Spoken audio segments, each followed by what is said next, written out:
Avengers Endgame looks like the end of the MCU because, well, it closes the story that Marvel's been building since 2008. Tony Stark's ultimate sacrifice, it saved the universe, but it also left Marvel with a new problem. They are now without the people who carried this universe into the multi-billion-dollar franchise it is, and they still have to figure out how to keep moving. The next big bad was always going to be Doomsday, but to get there, Kevin Feige had to practically start from the drawing board. But a drawing board with a lot of emotional baggage, and it all begins with Endgame.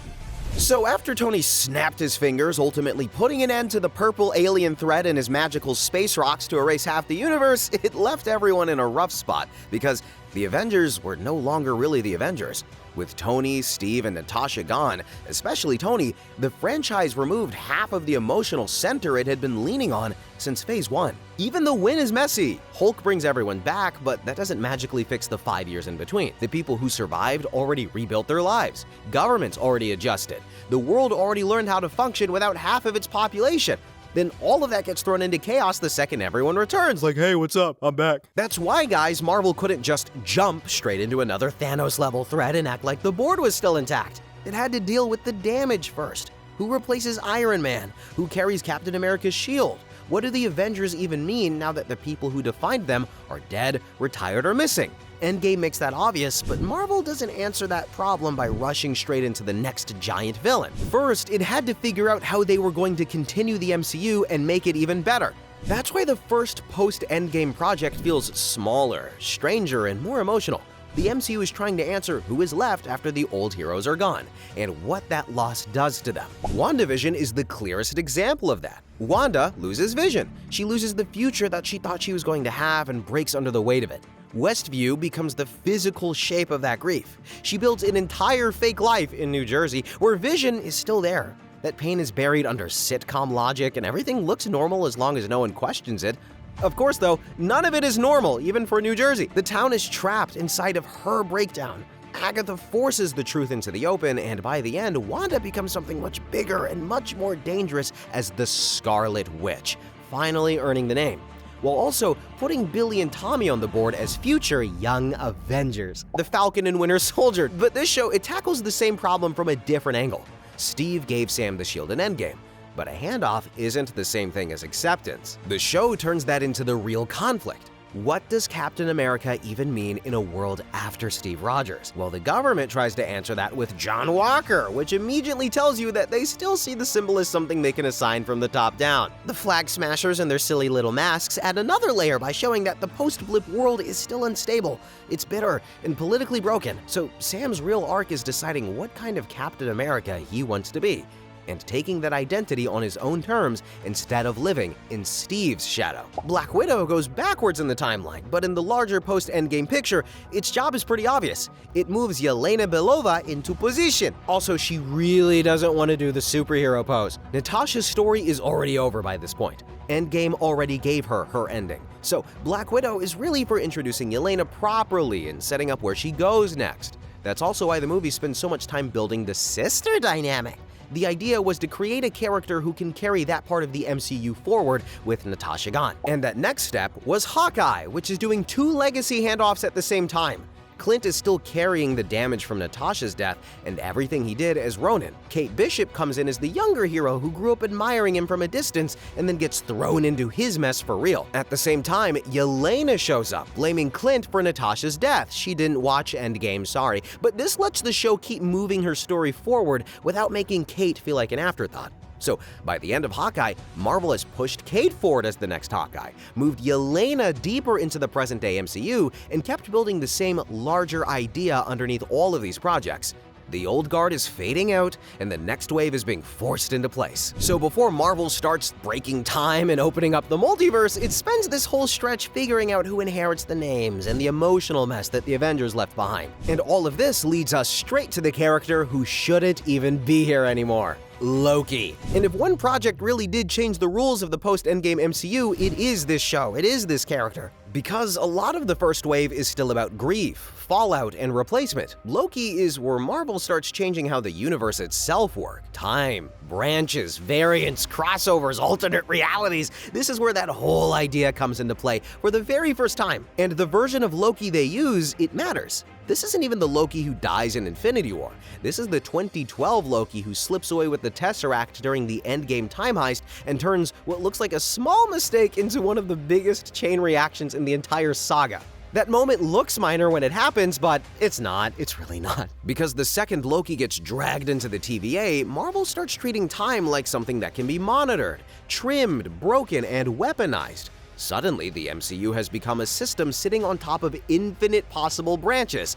And that changes everything. That's also where Marvel puts its next giant problem on the table. Thud. He Who Remains explains that the sacred timeline only exists because he kept his own variants from tearing apart reality. That's the warning. Kill him, and you don't just free one timeline, you open the floodgates to countless versions of the same threat and the multiversal war that comes with them. So, yeah, Sylvie kills him anyway, and that's the real turning point. Because from that second on, the multiverse becomes the actual structure of the saga. The branches start spreading everywhere, reality stops feeling stable, and movies like No Way Home and Multiverse of Madness become the fallout. That's why Loki matters so much more than people gave it credit for at first. It is the project that gave permission to Marvel to break its own reality. Then season 2 of Loki took that and pushed it even higher up the board, because now the issue is that somebody has to hold them all together. And after every other option fails, Loki is the one left carrying that burden. By the end, he becomes the one sitting at the center of all of it, holding the branches together himself. Guys, that's a massive shift for an anti-hero. Loki finally got the throne that he wanted. People already like Tom Hiddleston, good lord they love him on Tumblr, and they loved him as the anti-hero demigod that specialized in tomfoolery, but now he's become one of the single most important characters in the entire MCU, literally holding Marvel's multiverse together. So while the rest of the post-Endgame MCU is still trying to figure out who replaces the old guard, Loki's over here changing what kind of story Marvel is even allowed to tell now. And once that door is open, Spider-Man is where Marvel really starts having fun with it. Once Loki blows the door open, Marvel doesn't waste much time showing what that actually means on the ground. You can already see the early version of it in Spider-Man Far From Home. The movie is dealing with the fact that Tony Stark is gone and Peter Parker is now stuck in the worst possible position. He's grieving, he's young, he ain't got no money, and the whole world is already asking whether he's supposed to become the next Iron Man. So even before the multiverse starts smashing different franchises together, Marvel is already using Spider-Man to deal with the void that Tony left behind. Then No Way Home takes that and goes completely insane with it. Peter's identity eventually gets exposed by that brave hero Mysterio, which turns his life upside down, and in trying to fix it, he goes to Doctor Strange for the kind of solution that sounds helpful for about 5 seconds and then immediately becomes a disaster. The spell goes sideways and bends reality to a point where characters who used to belong to completely separate Spider-Man franchises and universes start crashing into the MCU. And this is the point where Marvel really starts expanding the idea of the multiverse, and everyone loved it. At least I hope so, because bringing in Doc Ock is one thing, but bringing in Tobey Maguire and Andrew McGarfield had people over the moon. That was Marvel proving it can reach outside its own continuity, grab pieces of older film universes that people already loved, and pull them into the main storyline without it feeling like a joke. That was a huge shift. All of a sudden, the old Spider-Man movies are now part of the multiverse, where they matter now, and a part of the character building that Tom's young Spider-Man needed after losing Aunt May. That's why No Way Home hit as hard as it did. Even though Marvel absolutely knows that nostalgia is doing some of the heavy lifting, it's the movie that showed how alternate versions, legacy characters, and old franchises are all fair game now. Then Multiverse of Madness takes that same idea and tries to take it one step further. No Way Home still has a kind of crowd-pleasing excitement to it. The multiverse is chaotic, but it is fun chaos. Multiverse of Madness is where Marvel starts showing the cost of messing with all of this. Wanda is fully consumed by grief and the Darkhold from Agents of S.H.I.E.L.D., but she has it somehow, with America's Chavez being her main target because Chavez has the unique power of jumping between universes, which is something Wanda needs to reunite with multiversal variants of her sons. This pushed the multiverse from a cool concept into an actual threat. And then there is What If, which is less important as a direct plot machine, but it helps you get comfortable with the idea that there are multiple versions of everything. Welcome to comic book stories. Once that was in place, however, Marvel could finally start doing what the post-Endgame MCU was always heading towards: building the next big team from all of the chaos left behind. This is also where the MCU felt the messiest, but a lot of these projects were still doing something important. They were expanding the map with more heroes, kingdoms, and more corners of the universe that could matter later on. Shang-Chi and the Legend of the Ten Rings is a good example of that. It introduces Shang-Chi as a major new hero, brings the Ten Rings fully back into focus after years of them sitting around as a half-seen part of MCU history, and ends by making the rings feel bigger than just Wenwu's weapon of choice. Also, they're just really cool. Then Wong, who is also really cool, pulls Shang-Chi and Katie into that larger world. Bruce Banner and Captain Marvel get looped in, and the rings are revealed to be sending out some kind of signal. So even though Marvel has not fully paid that off yet, the movie still adds an important piece to the board by introducing a new hero and tying his story to something older and much larger. Now, Eternals probably felt more disconnected than anything else in this era, but it still changes the board in two big ways. It adds celestial scale lore, and it leaves Tiamat frozen in the planet after the emergence has stopped. Then Black Panther, Wakanda Forever, and yes, I'm doing the X symbol right now and you should be too. It does something similar, just in a more grounded and political way. T'Challa's death, it leaves Wakanda in a fragile position. Shuri eventually takes on the Black Panther role, and Namor brings Talokan into the picture as another hidden superpower with its own resources, its own history, and reasons for distrusting the surface world. So the movie does more than hand Shuri the mantle though. It also puts Talokan on the map as another hidden power center, which means Wakanda is no longer the only isolated superstate the rest of the world has to worry about. Then you have smaller expansion projects that don't really matter as much but still added lanes Marvel can use later, like Miss Marvel, who's one of the better examples because Kamala opens up another generational lane, becoming important later in The Marvels. And the show also pushes Kamala into mutant territory, which Marvel later leaned into more openly. That doesn't necessarily mean every one of these projects is secretly the key to Doomsday, but it does mean Marvel was making the universe broader while people were focused on whether the main plot felt scattered. And that is really what this phase of the post-MCU Endgame, post-Endgame MCU is doing. Shang-Chi adds a new hero and a mystery. Eternals adds cosmic history and Tiamat. Wakanda Forever adds Talokan and reshapes Wakanda through Shuri and Namor. The smaller projects add younger heroes, new supernatural lanes, and more corners of the world that Marvel can pull from later for Avengers Doomsday. So even when this stretch felt scattered, it was still doing one useful job: making the MCU bigger, stranger, and much harder to fit back into one clean lane. The middle of the multiverse saga makes a lot more sense once you realize Marvel was clearly building one road and then had to redirect halfway through it. That road, it was Kang, guys. You can already feel the groundwork for that back in Loki Season 1, where He Who Remains explains that his death, it opens the door to countless variants and other multiversal wars. That already tells you Marvel is setting up a threat architecture where different versions of the same figure can exist across different timelines and become a problem on a much bigger scale. Ant-Man and the Wasp Quantumania, it's okay if you didn't watch it, came along and it made that plan a lot more obvious though. Kang is framed like the next major force of the saga in the whole movie, and he's the kind of character Marvel wanted to build forward from. The movie puts him in the quantum realm, gives him a big introduction as this conqueror of worlds that has even taken down the likes of Thor variants, and then doubles down in the post-credit scene by showing the Council of Kangs. That is what made Quantumania feel so important at the time. It was clearly trying to convince the audience that Kang was the next big thing, that all the heroes would come together to defeat. And that's also why this part of the saga feels strange in hindsight. Once you look back now, Quantumania feels like the setup for a version of the MCU that Marvel no longer ended up making. But it mostly has to do with the fact that Marvel's plans around Kang then changed, and the saga had to pivot towards Avengers Doomsday instead. The pieces are all there. Loki opens the multiverse, He Who Remains warns about what comes next, Quantumania puts Kang front and center. The Council of Kang teases a larger war. You can see the road pretty clearly. Then the road had to change for reasons. Marvel officially pivoted away from that direction and moved towards Avengers Doomsday, with Robert Downey Jr. returning as Victor Von Doom. Marvel announced that at San Diego Comic-Con 2024, with the movie release set for December 2026. And that's the biggest course correction in the whole saga. When you look back, the Kang arc still matters, and we may even see him in Doomsday, but he's no longer the big bad.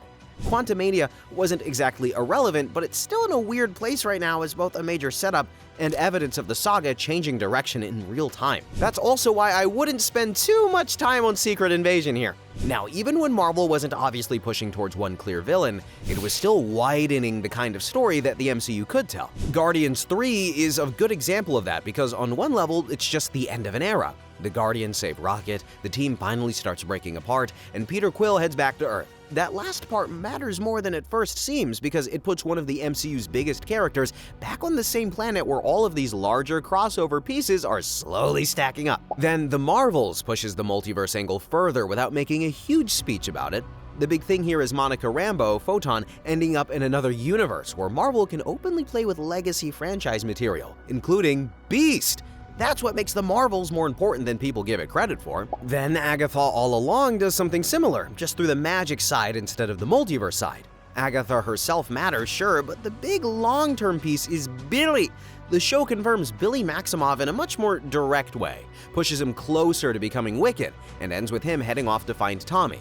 So even if Agatha doesn't feel like a giant Avengers-level setup project on its own, it's still adding future pieces through Billy, the Young Avengers, whenever that's gonna happen, and the larger magical side of the MCU. And then there's Deadpool and Wolverine, which comes in and makes the whole thing impossible to ignore. By that point, Marvel is fully building a movie around the TVA. I am Marvel Jesus.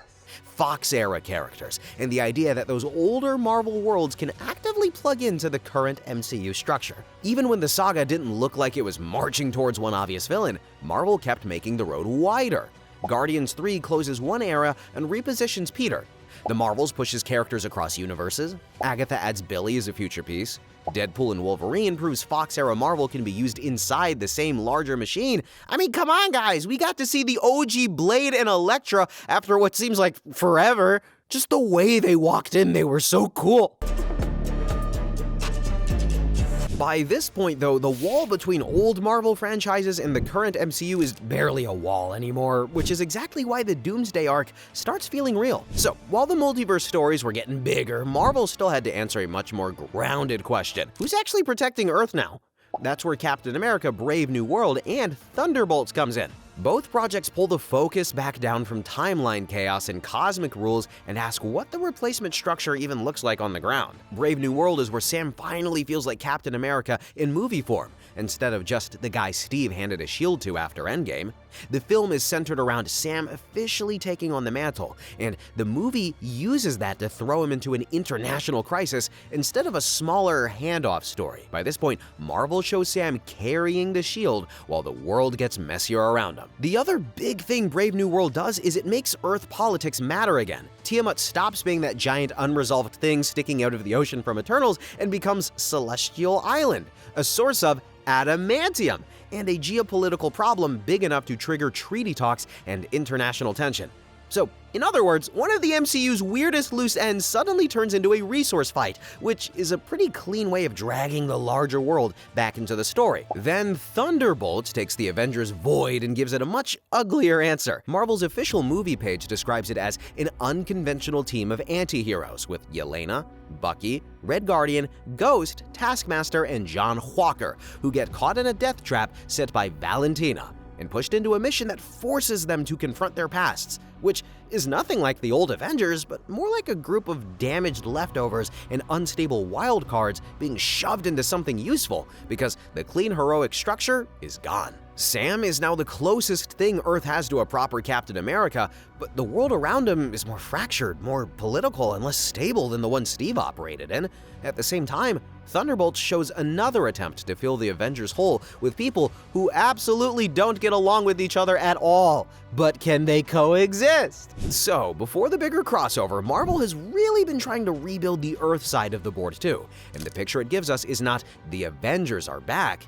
It is a much shakier replacement structure held together by pressure, necessity, and whatever version of teamwork that these people can manage. This is the point where the story stops feeling like a look back and starts feeling like a runway. Once the Fantastic Four First Steps, Spider-Man Brand New Day, and Avengers Doomsday projects come along, the post-Endgame MCU starts looking more like Marvel dragging all of these lanes towards the same collision point. The Fantastic Four First Steps raises the scale immediately because Reed, Sue, Johnny, Ben, and that whole corner of Marvel dragged the MCU into a different class of story. Marvel presents the movie as the introduction of Marvel's first family, and the film's setup already puts cosmic-level threats like Galactus on the big screen.